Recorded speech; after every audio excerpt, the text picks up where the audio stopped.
Hola, mi nombre es Héctor Ramírez y seguimos en el cubrimiento especial de la COP16 para el Instituto Pegasus. Hoy nos acompaña Andrés Pachón, él es uno de las voces críticas en esta COP16, hace parte del comité Salvemos a Gorgona y hace parte también de esta COP crítica, un espacio divergente y alternativo a la COP16. Que critica de mayor medida en la mercantilización de la biodiversidad. Él es abogado, investigador, magíster en Derecho Público con experiencia en litigio estratégico en temas variados como medio ambiente y desarrollo. Síganos para saber un poco más a fondo de qué se trata este espacio de la COP crítica.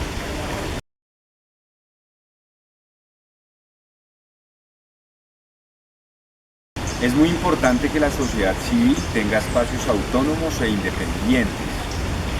Las reuniones de las COP generan un debate, abren el debate y esto es interesante para todas las problemáticas ambientales que existen. Pero no hay que perder de vista que allá van los estados y hay una asimetría entre los estados que participan y eso implica que otra vez las lógicas y los intereses geopolíticos siempre se hacen valer.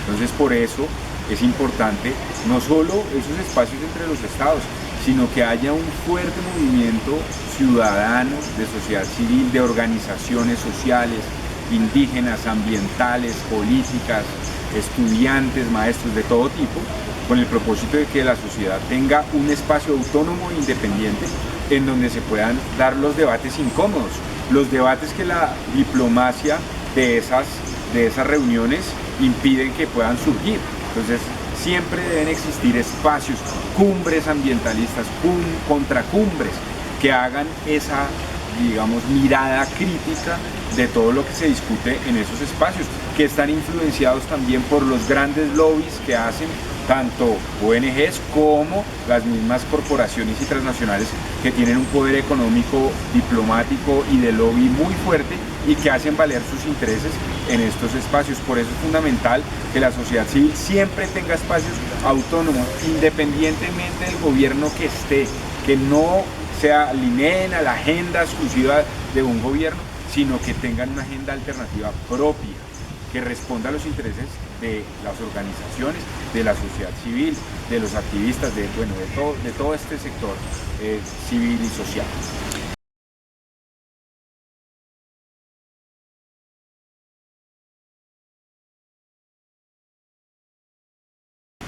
Pues es muy importante que cualquier actuación que vayamos a hacer en concreto para proteger la naturaleza siempre tenga como parte fundamental la conversación, y no solo la conversación, sino la participación activa con las comunidades. Muchos de estos territorios tienen comunidades étnicas, indígenas, afrocolombianas, muchas veces también campesinas, y es fundamental tener en cuenta la voz de esas comunidades. Muchas veces se discute, más bien se niega, se elimina su voz, su participación, se pasa por encima de ellas. Entonces lo fundamental es que se tenga en cuenta las comunidades, todos sus derechos, que haya consultas previas, con consentimiento informado cuando esto se requiere. Y sobre todo estamos cuestionando mucho si la conservación es, primero, sin gente. Nosotros consideramos que la conservación debe ser con gente, con estas comunidades, es que se deben proteger estos territorios.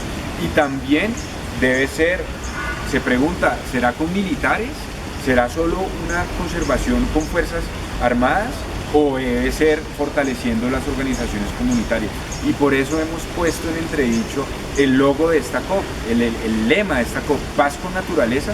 ¿Cómo es que el gobierno de Gustavo Petro y la ministra Muhammad hablan de paz con naturaleza y al mismo tiempo adelantan proyectos como una base guardacostas militar en la isla Gorgona, que es uno de los tesoros de la naturaleza, uno de los lugares más conservados del mundo? Allí quieren instalar una base al servicio de los Estados Unidos, quien financia este proyecto militar.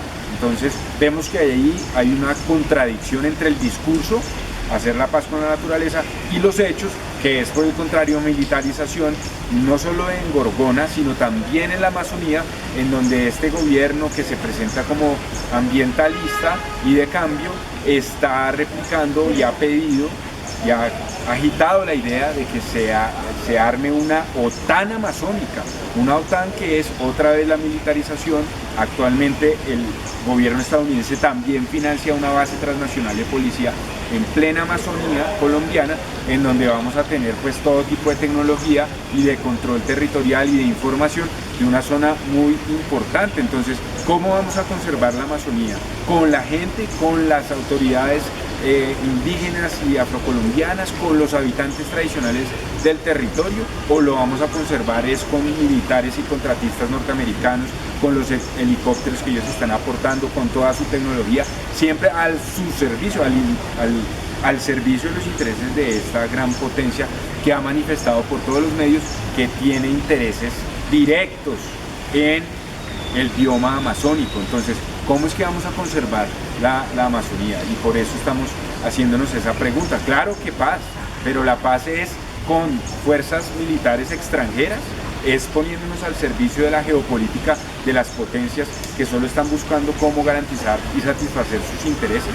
Por eso estamos cuestionando ese lema de la COP16 de Cali.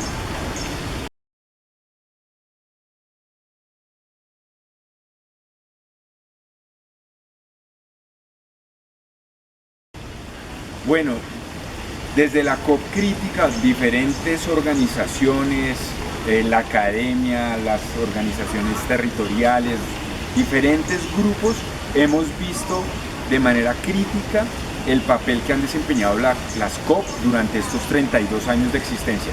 Cuando uno hace el análisis de lo que ha sucedido, es que no han servido para frenar la gran reducción y pérdida de biodiversidad, y por el contrario han terminado es casi que facilitando que la misma se agudice.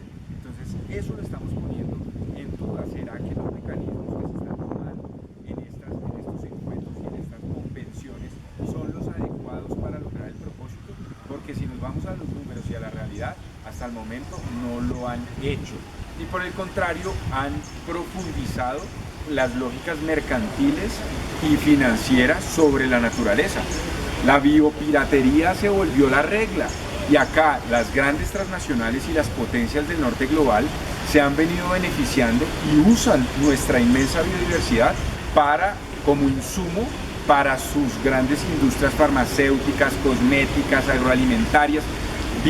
Toda la bioeconomía está sustentada en la riqueza de nuestra biodiversidad. Incluso eso se ha sofisticado, y hoy no tienen que obtener directamente la especie, sino acceso ilimitado a las bases de datos que ya tienen las secuencias genéticas de nuestra biodiversidad, y no pagan nada por eso. Entonces nuevamente vemos que aquí se replica una lógica extractivista, en donde las grandes potencias desarrollan grandes cadenas de valor, unas industrias muy fuertes que generan inmensos beneficios económicos, mientras que en los países subdesarrollados en vía de desarrollo son quienes ponen la materia prima, que es lo fundamental, y a cambio no reciben casi nada, ¿cierto? Por el contrario, les son vulnerados sus derechos, desconocen a las comunidades, la participación en los beneficios es nula. Entonces vemos que los mecanismos de los que se están hablando terminan siendo insuficientes, y muchas veces terminan legitimando y formalizando ese saqueo de nuestros recursos naturales.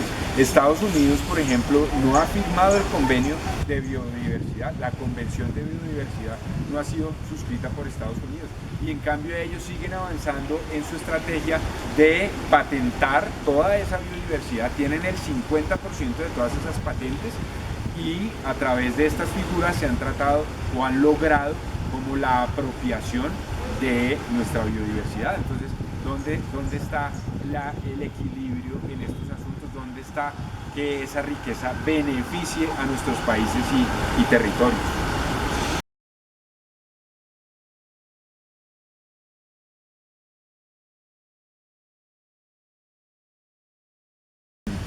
Es fundamental que estas áreas protegidas respondan también a los intereses de cada país. Lo que vemos problemático, por ejemplo, en el caso de Gorgona, es que Se trata de un área protegida que está destinada a la investigación científica, a la conservación, al ecoturismo. Estos son los valores principales de esta área protegida. Si permitimos que entren otras funcionalidades, otras actividades, como por ejemplo las actividades militares que vienen acompañadas de esta base guardacostas, hemos visto todo el riesgo que hay de que se terminen eliminando las otras funciones, que terminen pasando a un segundo plano.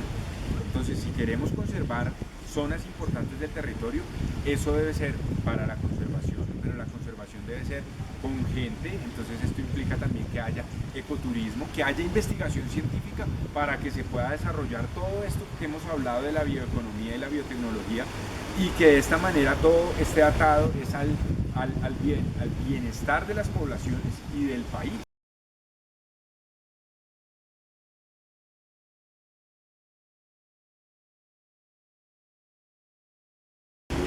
Lo primero es que siempre se debe tener en cuenta los habitantes ancestrales y los habitantes tradicionales de esos lugares. En el caso de Gorgona se han desconocido, no hubo consulta previa, se desconoció su voz, en donde ellos señalaban con todo énfasis que no querían este proyecto.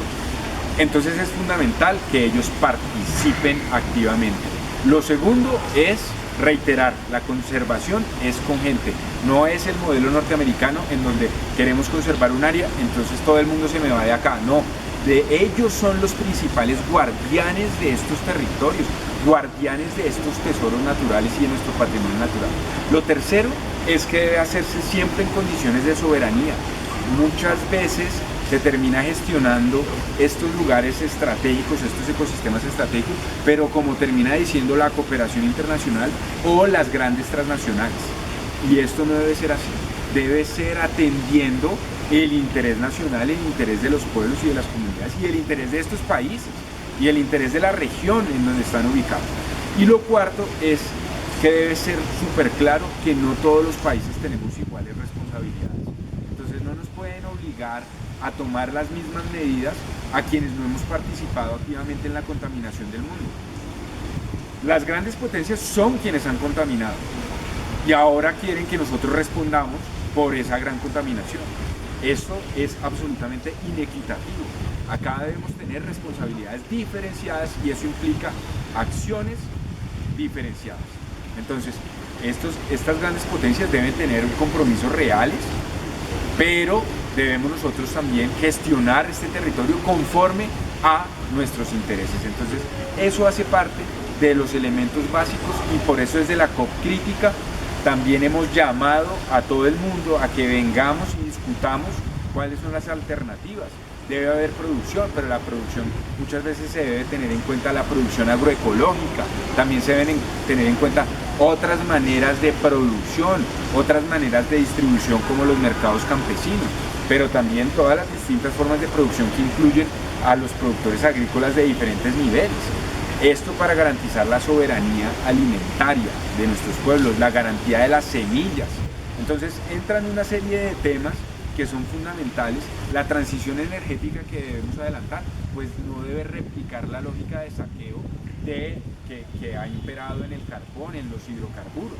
Entonces, todos estos elementos son los que estamos agitando en la COP Crítica y por eso estamos invitando a todas las personas interesadas a que se vinculen y a que abordemos todos estos debates críticos con miras a crear una agenda ambiental alternativa que plantee estas perspectivas que cuestionan la lógica mercantilista y de financiarización de los recursos naturales y que nos permita encontrar soluciones alternativas para gestionar de manera adecuada estos importantes recursos naturales que tenemos en países como Colombia y América Latina.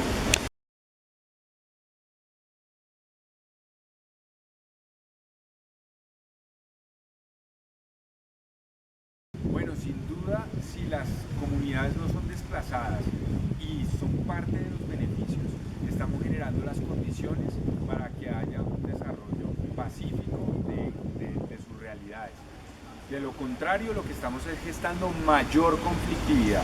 Por eso es fundamental proteger estos territorios. Y yo le diría a todos los líderes mundiales que están en la COP, a todas las personas que están agitando estas discusiones, a que siempre respetemos el patrimonio natural de las naciones y de los países, a que si vamos a llegar a acuerdos deben ser sobre la base de entender que esa gran riqueza pertenece a unos pueblos y pertenece a unas naciones, y no con esta figura de que entonces, como son tan importantes para la humanidad, que lo son, entonces cualquier potencia puede venir a decirnos cómo es que se debe administrar. Entonces, considero fundamental a estos líderes del mundo que respeten la soberanía de estos pueblos y que cualquier decisión que se tome debe ser atendiendo esa soberanía de los países y contribuyendo a reducir esa desigualdad global que es la que marca todas estas discusiones.